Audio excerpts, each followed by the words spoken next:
அறநிலையத்துறைக்கு மொட்டையடிச்ச mafia கும்பல், அரசுக்கு சொந்தமான இதுக்கு பின்னால் மூளையாக செயல்பட்ட அந்த சார் யார்? அதைத் தொடர்ந்து இந்த துறை சார்ந்த அமைச்சர் மீதும் உயர் அதிகாரி மீதும் நடவடிக்கை எடுக்க தயாராகும் முதலமைச்சர் ஜோசப் விஜய்.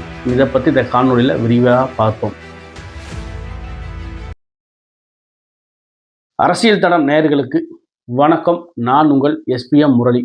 பழனி கோயிலுக்கு சொந்தமான 1.40 ஏக்கர் நிலத்தை ஒரு தனியார் திருட்டு கும்பல் பதிவு பண்ணிட்டாங்கன்னு மிகப்பெரிய அளவில் மக்கள் மத்தியில், ஆன்மீக நண்பர்கள் மத்தியில் மிகப்பெரிய ஒரு குழப்பம், அச்சத்தை ஏற்படுத்தி உள்ளது. அது இத்தனைக்கு அறநிலையத்துறை கண்காணிப்பு இருக்குது. அது எப்படி ஆட்டையை போட முடியும்?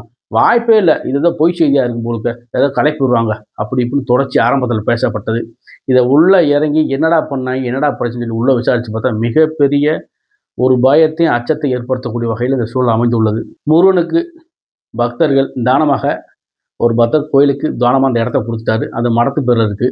ஓகே, அந்த இடத்த பூரா கோயில் நிர்வாகம் பார்க்கிங்காக பயன்படுத்துகிறாங்க. இது ஆரம்ப காலகட்டத்தில் ஒரு 40 வருஷம் 30 வருஷத்துக்கு முன்னாடி அந்த இடத்துல சில பேர் குடியிருந்திருக்கலாம், பயன்படுத்தியிருக்கலாம். அது காலப்போக்கில் கோயில் விரிவடைஞ்சு டெவலப் ஆகி போகிறப்ப கவர்மெண்ட் சம்மந்தப்பட்ட இடத்த டேக் ஓவர் பண்ணி இது பார்க்கிங்கு வசதிக்காக எல்லாம் பயன்படுத்தி வராங்க. அங்கே இருந்த சில கும்பல், நாங்களே ஆரம்பத்துலேருந்து இந்த கோயிலுக்கிட்ட இங்கனக்குள்ளே இருக்கோம், இந்த இடம் எங்களுக்கு சொந்தம், எங்களுக்கு கொடுக்கணும், ஆரம்பத்துலேருந்து தொடர்ந்து பிரச்சனையாகவே நடந்துக்கிட்டே இருக்குது. இது வழக்குகள், பல பிரச்சனைகள், பல கேஸுகள், சொத்தை பதிய இந்த மாதிரி தொடர்ச்சி ஏதோ முன்னுக்கு பின்னா மல்லுக்கட்டே நடந்து போய்கிட்டே இருக்க காலகட்டத்தில் கிட்டத்தட்ட ஒரு 5 ஆண்டுகளாக 7 ஆண்டுகளாக இந்த சொத்தை பதியிருக்கு ஒரு கும்பல் ரெகுலராக 3 மாதம் ரெஜிஸ்டர் ஆஃபீஸ் போக பதிய இந்த மாதிரி வேலை நடந்துக்கிட்டே இருந்திருக்கு. ஆனால் யாரும் பதியலை. சாமி, எங்கள் வேலைதே எங்களுக்கு முக்கியம், அது முருகை சொத்து எங்களுக்கு தேவையே இல்லை, நீங்கள் சரியான ஆளாக இருக்கீங்க, தயவுசெய்து ஓடி போயிருங்க, என் வேலையை கழிவுன்னு சொல்லி அடித்து எல்லாத்தையும் வரட்டி விட்டாங்க. திடீர்னு இந்த வேகம் எடுக்க என்ன காரணம்? கிட்டத்தட்ட திமுக ஆட்சியில் 5 வருஷமாக எதுவுமே செய்ய முடியல. இப்போ டிவிக்கு ஆட்சி வந்து 3 மாதம் ஆச்சு. இதுக்குள்ளே எப்படி இவ்வளோ வேகம் எடுக்கப்பட்டது அப்படின்னு என்பதே மிகப்பெரிய மக்கள் ஒரு கேள்வியாகவே இருக்குது. ஏன்னா இது வரைக்கும் பதிவே முடியல. திமுக, அதிமுக ஊழல் கட்சிகள் என்னமோ மாற்றி மாற்றி நம்ம குற்றச்சாட்டு செஞ்சாலும் இந்த சொத்தை பதிய முடியலை, பதியறதுக்கு எந்த வாய்ப்பு கிடைக்கல. இது திடீர்னு எப்போ பதிய முடிஞ்சிச்சு? ஏன்னா இந்த சூழ்நிலையில் எல்லாமே ஒரு நம்ம யோசிக்கக்கூடிய சூழ்நிலை. திடீர்னு டிரான்ஸ்ஃபர் ஆகிறாங்க, திடீர்னு பதவி உயர்வு, அதே காலகட்டத்தில் லீவில் போகிறாங்க. புதுசாக ஒருத்தர் கொடைக்கானல் இன்சார்ஜாக வராரு. எங்களுக்குள்ள சத்திரப்பட்டி, கீரனூர் இங்கேருந்து ஆளுகளை போடலாம். சரி, எதுக்கு மாவட்ட ரிஜிஸ்டர் வந்து அங்கேருந்து ஆளை போட்டாங்க சசிகலா அவர்கள் அப்படின்னு தெரில. அவரு மேலே ஏற்கனவே பல வழக்குகள், 2 வழக்கு மேற்பட்ட வழக்கு இருக்குது, அந்த கேஸ் இருக்குது. அவரை எதுக்கு தூக்கி இங்கே போடணும்? அவர் வந்து ஒரே நாளில் எதுக்கு இதை பதியணும்? இதை பதிஞ்ச உடனே இந்த விஷயம் ஏன் பெருசாகணும்? இதுக்கு பின்னால் இருக்கக்கூடிய அந்த அரசியல் தலையீடுகள் யார்? இல்லை இதுக்கு பின்னாடி பணம் முதலில் இருக்கா, இல்லை உயர் அதிகாரி இருக்கான்னு மக்கள் மிக ஒரு அடுக்கடுக்கான கேள்வி தொடர்ச்சி மக்கள் பின்தொடர்ந்தே வர்றாங்க.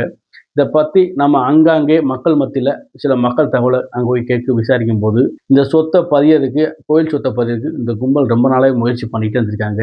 ஒரு காலகட்டத்தில் இவங்களுக்கு தேவையான சில ஜூலை 3ஆம் தேதி ஒரு ரிஜிஸ்டர் பார்த்து பதிவு பண்ண போகிறாங்க. ஐயோ, அதெல்லாம் நான் முடியாதுப்பா, எதுக்குன்னு இந்த இடத்த கோயில் சுற்றுற பல கேஸுகள், பல பிரச்சனை இருக்குது, நான் செய்ய முடியாது, நான் லீவை போட்டு கூட போகிறேன், நீங்கள் என்னமோ பண்ணி நாசமாக போய் தொலைங்க, நான் இதெல்லாம் பதிய மாட்டேன்னு எதிர்த்து அவர் ஓடி போயிட்டார். ஆனால் அதுக்கப்புறம் 7ஆம் தேதி 6ஆம் தேதி பொறுப்பேற்றில் ஜஸ்டின் மணிகண்டன் அவர்கள் பதிவு பண்ணி கொடுத்துட்டாரு அப்படின்னு கேஸ் தொடர்ந்து அவர் மேலே முதல் தகவல் அறிக்கை பண்ணி ஒரு 3க்கும் மேற்பட்ட மேலே கைது பண்ணி போலீஸார் அவர் முன்ஜாமீன் வாங்கி பல பிரச்சனை தொடர்ந்து நடக்குது. ஆனால் இது எல்லாமே நமக்கு முதல் ஆரம்பத்தில் மீடியாவில் வந்த விஷயம், அமைச்சர் சொன்ன விஷயங்கள்லாம். ஏன்னா அவர் ஒரு மாதிரி ஒரு கமெண்ட் வைக்கிறார், இங்கேருந்து ஒரு பதில் கிடைக்கும். அமைச்சர் என்ன சொன்னாங்க? இது தெரியாமல் அவர் பண்ணிட்டாரு, இதை சரி பண்ணிக்கலாம். எப்படி ஒரு தெரியாமல் பண்ண முடியும்? இது எவ்வளோ தவறான விஷயம்? ஒரு அரசுக்கு சொந்தமான ஒரு 100 கோடி ரூபா சொத்தை எப்படி தெரியாமல் கையெழுத்து போட முடியும்? அது ஒரு முக்கியமான குழப்பமாக இருக்குது. இதில் பத்திரப்பதிவுத்துறை செயலாளரும் அறநிலையத்துறை 2 பேரும் ஒன்று. இது எங்கேயோ இடிக்குது, யாருக்கும் தொடர்பு இருக்குன்னு மக்கள் தொடர்ந்து கேள்வி கேட்கக்கூடிய சூழல் உருவாயிடுச்சு. இது உண்மையிலேயே இது தெரியாமல் நடந்த விஷயமா, இல்லை சில அரசியல் பின்னாடி இருந்து வேலை பார்க்க விஷயமா?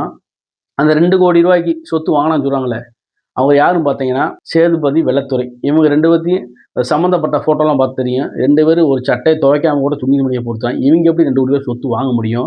இதுக்கு பின்னாடி இருக்க பினாமிகள் யார்? இதுக்கு பின்னாடி இருக்க அரசியல் தலையீடு யார்? இந்த பண முதல்ல யார்? இல்லை ஒருவேளை சப்போஸ் மாட்டினது 2 பீஸ் மாட்டிட்டு போகுது, நம்ம தப்பிச்சுக்கலாம் செயல்படுறது யார் அப்படின்னு நடக்கக்கூடிய சூழல் தொடர்ச்சியாக குழப்பமாகவே இருக்குது. இதை மக்கள் ஒவ்வொருத்தவங்களும், கடவுள் நம்பிக்கை உள்ளவங்களும், கடவுள் மேலே அதிக பிரார்த்தனை உள்ளவங்களும், இன்றைக்கி உலக நாடுகளை எல்லா பேரும், முருகன் பக்தர்கள் எல்லா பேரும் இன்றைக்கி இந்த விஷயத்தை உற்று நோக்கி பார்க்கக்கூடிய சூழல் மிக ஒரு குழப்பமான சூழல். அதுக்கப்புறம் இந்த பிரச்சனை நடந்து கோர்ட்டுக்கு முன்ஜாமீன் போகிறார் ஜஸ்டின் மணிகண்டன். அங்கே போய் அவர் ஸ்டேட்மெண்ட் தராரு. என்ன ஸ்டேட்மெண்ட் இருக்குன்னா, நான் 7ஆம் தேதி பதவியேற்க 7ஆம் தேதி முன்ஜாமீன் சம்மந்தமாக ஹைகோர்ட் நடக்குது, அங்கே பார்த்தேன்னா 7ஆம் தேதி நான் வந்து சேர்ந்தேன். இந்த சம்மந்தப்பட்ட விஷயங்கள் 90% முடிஞ்சிருச்சு. கடைசி 10% உட்பிரிவு அந்த நம்பர் மட்டும் நான் கொடுக்க வேண்டியதா இருந்துச்சு. மத்த எல்லா வேலையும் முடிச்சு வச்சுட்டு போட்டேன். நான் கையெழுத்து மட்டும் தான் போட்டேன். அப்பயும் கூட பார்த்தீங்கன்னா, இல்ல சில தவறு நடக்குதுன்னு எனக்கு தோணுச்சு. உடனே சம்மந்தப்பட்ட மாவட்ட நிர்வாகத்துக்கு நான் தகவல் குடுத்துட்டேன். என் மேல எந்த தவறும் கிடையாது. என்னை வேணும்னே மாட்டி விடுறதுக்கு இங்க கொண்டு வந்து விட்ட மாரியே இருக்கு. ஆடு வளர்க்கறதுக்கு அழகுக்கல வெட்டுக்குன்னு சொன்ன மாரி என்ன வம்பா உள்ள வந்து மாட்டி விட்ட மாரி எனக்குள்ள ஒரு குழப்பம் தொடர்ச்சியா இருக்கு. அதனால நீதிபதி அவர்களே, என் மேல எந்த தவறும் கிடையாது. இந்த வழக்கு சிபிசிஐடி விசாரிக்கட்டும், யார் வேணுமோ விசாரிக்கட்டும். என் மேல எந்த தரப்பும் கிடையாது. என்ன சிறையில தள்ள கூட எனக்கு முன்ஜாமீன் கொடுங்க. எல்லாம் இருதரப்பு நாதங்களை விசாரிச்சு அவர் முன்ஜாமீன் வாங்கிட்டாங்க. இத பத்தி அங்க உள்ள சில சோர்ஸஸ்ட்ட கேட்கிறப்ப, இல்ல. வேணும்னு அவர மாட்டி விடுறதுக்காண்டி செய்ய கூட்டம். ஏன்னா இந்த விஷயம் மாட்டுனால இவர மாட்டி விட்டாங்க. சப்போஸ் இந்த விஷயம் மாட்டலைன்னா, இது அப்படியே போயிருக்கும். அப்படி குழப்பமான சூழல் வருது. ஆனா யாருமே இந்த அரசோ, இந்த அரசு சம்மந்தப்பட்டவங்களோ யாருமே மக்களுக்கு ஒரு தெளிவான விளக்கத்த குடுக்கல. இதுவரைக்கும் கைது பண்ணிருக்காங்க. சிபிசிஐடி கேஸ் நகர்ந்து போகுது.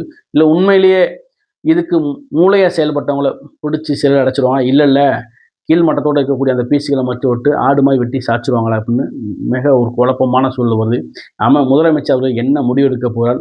இது ஊழலுக்கு அரசு, ஊழல் செய்ய விடமாட்டேன், செஞ்சவங்களையும் விடமாட்டேன் அப்படி சொன்ன நம்ம முதலமைச்சர், இன்னைக்கு இந்த துறையில அறநிலையத்துறை, ரிஜிஸ்டர் பத்திரப்பதிவுத்துறை மிகப்பெரிய அளவுக்கு ஊழல் நடந்திருக்கு. இதை எப்படி அவர் சரி செய்ய போறார்?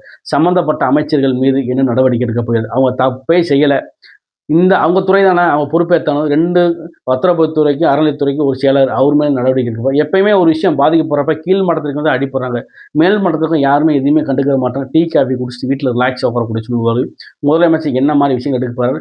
ஒருவேளை அமைச்சர் ரமேஷ் அவர்கள் பதவி, லோகேஷ் அமைச்சர் பதவியில பறிக்க விஜய் காத்திருக்கிறாரா? அந்த செயலாளர் பதவியை பறிக்க போகிறாரா? டிரான்ஸ்ஃபர் பண்ண போறாரா?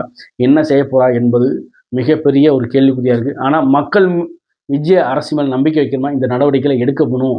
அவர் எடுத்தது சரியா இருக்கும் அப்படின்னு மக்கள் விரும்ப என்ன செய்ய போறாங்க? விஜய் அவர்கள் முடிவு என்னமா இருக்கு? இதுக்கு பின்னாடி இருந்து மைண்டா வேலை பார்த்தது யார்? இன்னும் இந்த கேஸ் என்ன எவ்வளவு தூரம் செல்லப் போகுது? என்ன நடக்கப் போகுது என்பது அடுத்தடுத்த வீடியோக்குள்ள பார்த்துக்கலாம்.